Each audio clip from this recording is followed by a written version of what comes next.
Magandang araw po mga kalapatid. Kwento ay dito naman para magbigay ng update dito sa Mr. Hideo News Club mga kalapatid. Ngayon, papakita ko po sa inyo yung mga pairing po natin para itong taon na to, 2024. Ang magiging singsing nito, magiging anak nito, mga 2024 na.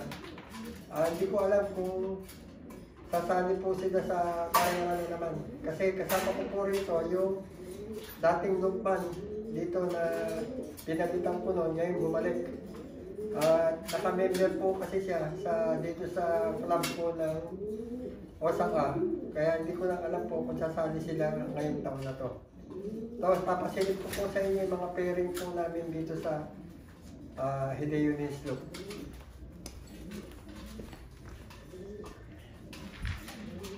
Ito po, yung iba rito, mga kalapati po, second batch po ng biyahe ng Taiwan. Kaso po, medyo mga 3 months pa po yung second batch. So, ano ngayon? March, mga May pa po, or May ang second batch po namin. Kaya ipiner po muna namin dito. Binasi po namin sa mga pedigree po nila. Kaya ang nag-pairing po yung kasama ko ngayon. Kasi itong mga to, ako naman na nagpasisiw nito. Ako ang nag-pairing nung naging ito sila. Tapos ngayon yung kasama ko naman ang namili ng pairing. Pero inassist ko po pa rin siya. Nagtatanong pa rin po sa akin. Ito po yung mga Jansen po na mga pairing, no? Yan, Jansen po yan. 2009 at saka 2021. Ang alam ko po rito sa mga na-pair na to, gagawin flyer. Ito, 2009 yung hen, 2023 naman yung cock. Ang cock po dyan, itong brown. Medyo maliwanag doon, hindi makikita. O, Jansen na red check.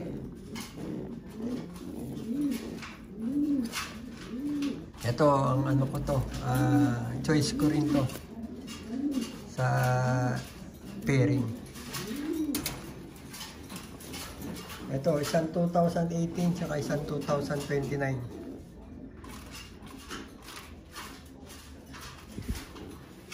Ito, mga young pa to, 2020 saka 23. Yung 23 naman kasi namin yung mga nauna.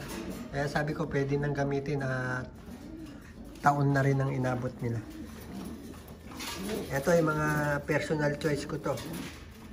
Mga young birds pero magandang pedigree ng magulang. Kaya ito lahat to sa baba. Ako naman ang parang sarili kong pili para sa magiging flyer.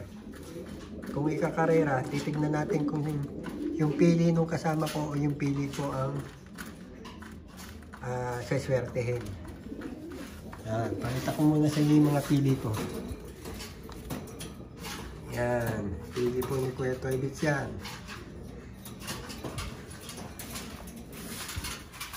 Yan po yung mga simple lang yung mga pili ko pero makikita natin ang resulta pagka naging flyer po yung magiging anak nila.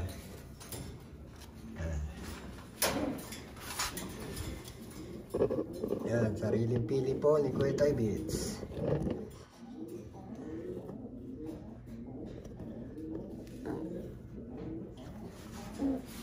Ito yung Jansen White ko. Pinagpares ko po itong Jansen White kasi hindi naman po sila magka-nestmate. 2022 tsaka 2023. So pinag-pair ko. Kasi yung isa, magkaiba sila ng nanay. Yung isang tatay nila. Kaya pwedeng pag-pairing. Ito naman pares 2022. Ayan. So, itong lahat itong nakahirela dito sa baba na 1, 2, 3, 4, 5, 6, 8 pares. sarili ko pong plier yan. Kung gagawin plier. Ito naman yung gift ni Mr. Hayashi sa akin. Yan. Sa akin din yung magiging anak niyan. Gagawin ko rin plier. Ito, sa pang-gift bird ni Mr. Hayashi. Siya ang nag-champion itong taon na to. Ilang beses nag-champion. Kaya humiling ako ng gift bird. Hindi naman madamot. Napagbigyan naman si Kuya Toy Bits.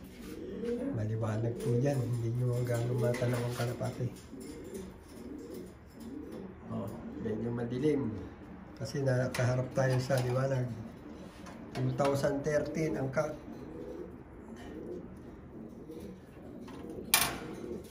yan. Ito 2021 parehas. Hindi ko pili yan.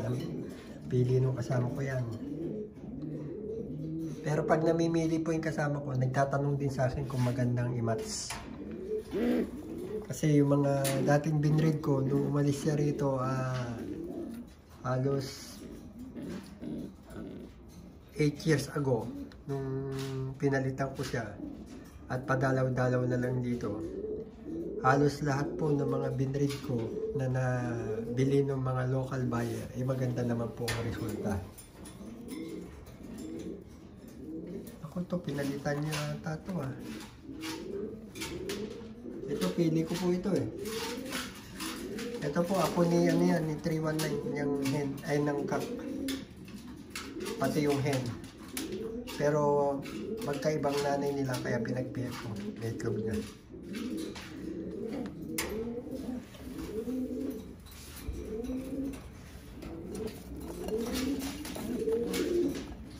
Yan po ang pairing namin ngayon, mga kalapatids. Sayang kanina lumabas na eh, yung mga lumipad na yung mga plier, hindi ko na napakita sa inyo. Ito 2014 tsaka 2012. Yung parehas Borga kanina pinakita ko. So, meron pa rito sa kabila. 2009, 2017. Ito stock bird lang, parehas hen. Hindi pa napaparisan. Yan, nakalagay. I-keep. Ito, Jansen. Parehas Jansen. Yung babae, kala mo crested. Ano lang yan? Nabugbog. Pinagtutuka. Pero naka-personalize yan. Ako naglagay ng personalize niyan kasi nga ang tatay po nito is si 319. Yung apo ni 019. Ito, mas matanda yung hen. 2013 yung hen. 2000 naman yung kak. Ito, hindi ko alam kung parehas babae ito o Persia. Kasi nakalagay cape lang eh. Hindi ko alam kung ano. Titignan natin kung magpe-pair siya. Ito, 2007, yung hen. Ang hen dito, yung Borga. Yan. Yan yung kak. 2023. Pinarisan ko po ng bata. Yung 2007. Baka sakali magsimilya pa. Baba, medyo bata. Mixed breed po ito. Cross, parehas silang cross. Mukhang neto itong hen. Ang liit ng ilong.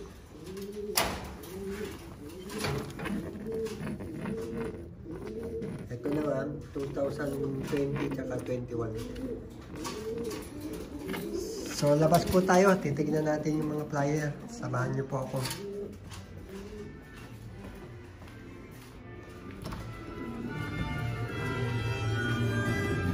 May maririnig po kayong tumutugtog pag nagbubukas po yung pintuan do, kasi po nilagyan ng automatic door, open and close door na automatic. Ay, wala pa pala tayong ilaw, hindi pa nabuksan. Ito po ay mga stock na ibibreed pa po ito, hindi pa po na ikakasal. Ito po yung cup. Ito naman po yung mga hen. Ay, ito po yung mga cup pala. Yan.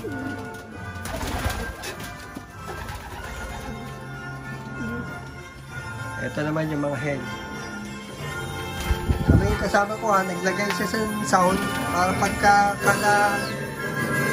ayan o, speaker o. Ito mga pahabol na young birds, tapos meron pang susunod. Ito yung mga nakasingsing dito is 2023 mga pahabol.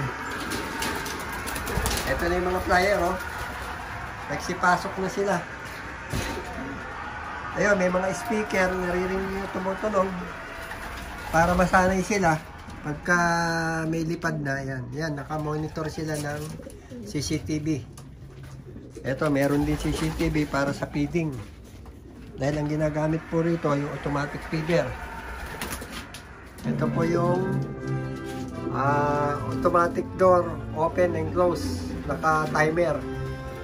Pagka umaga, mag-o-open po yan, lalabas po yung mga flyer. Pagkadating ng 8:30, ay pagka lumabas pala, 30 minutes, sasara. Pagdating ng 8:30, bubukas na po yan, aandar na po yan dito, bubukas. Kalahati lang, para dito sila dadaan sa may trapdoor. Tapos, same time, itong automatic feeder, maglalaglag na po ng pagkain yan. So, alam na nila yung oras ng pagpasok nila.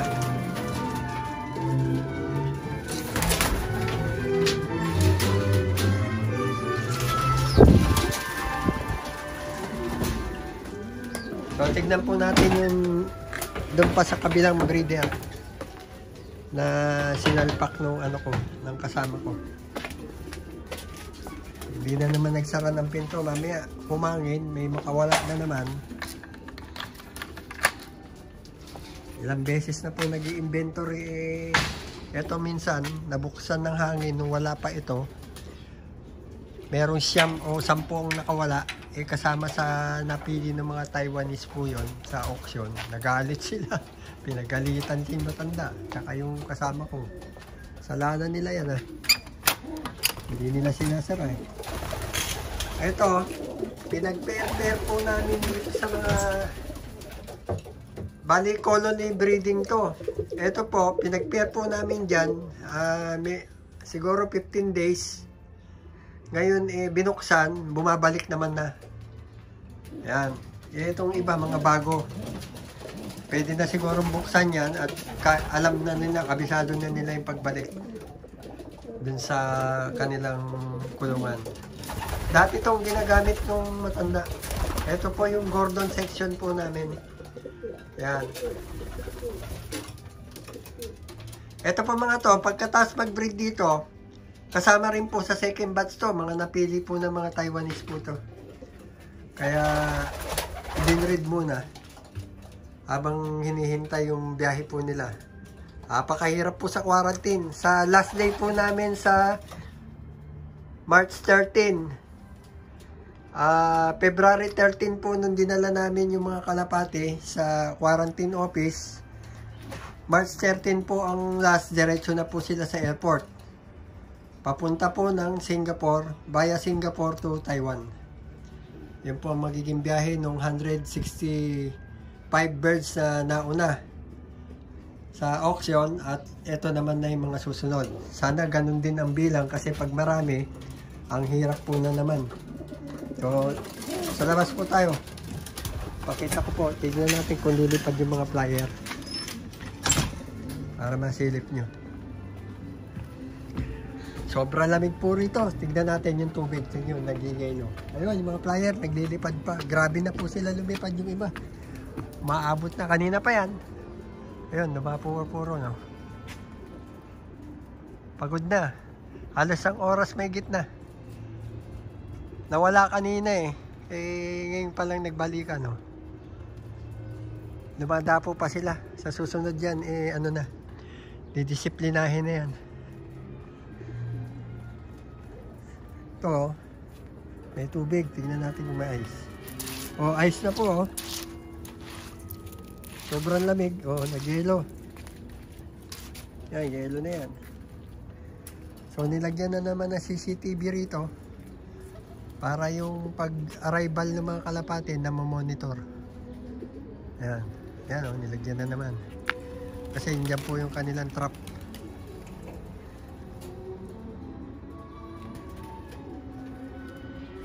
Yan, oh, tumutugtog. Nag-trip na naman yung kasama ko. O ano-ano nang pinagagawa. Ito, lumilipad yung flyer. Pero hindi, konti na lang sila. Pumasok na iba eh. Yan, oh. Okay, dapo.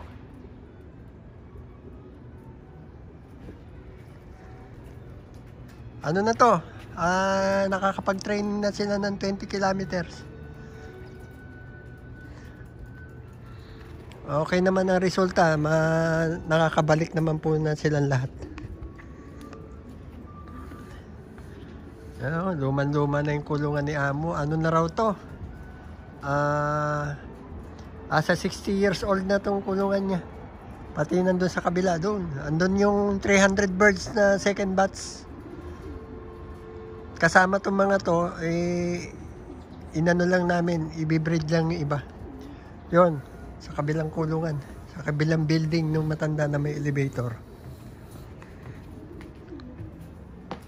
So ito po, papakita ko sa inyo yung paborito ko rito na pairing.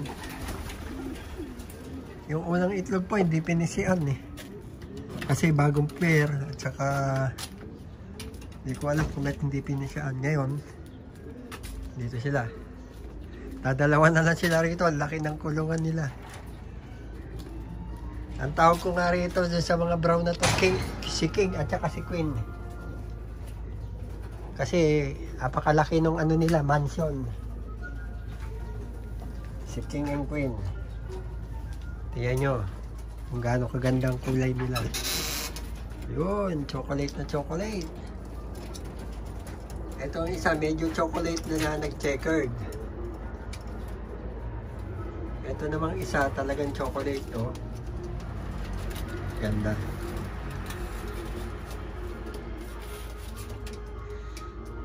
Yan. Yung pagkain nila, ubus. Meron pa natira. Tapos, pag nagbe-breed po kayo, huwag nyo pababayaan na mauubusan tayo ng grits yan.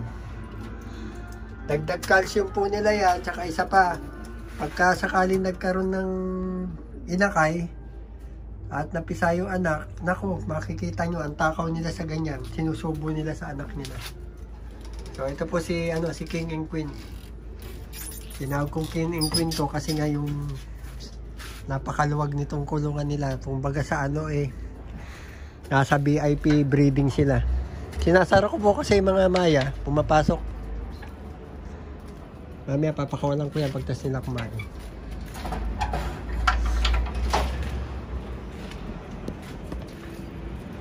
Hirap, sobrang lamig.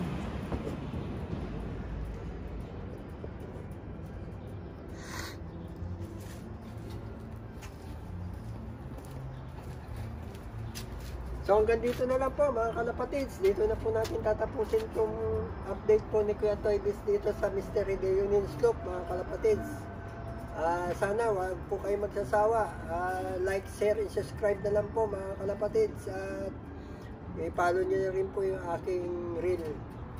At sa mga naghihintay po dyan, hindi po natin alam kung pagkatapos nitong shipping natin ng Taiwan at baka sakali at kada punta naman doon, kinakausap naman ni Amo yung mga staff nila ron sa quarantine office.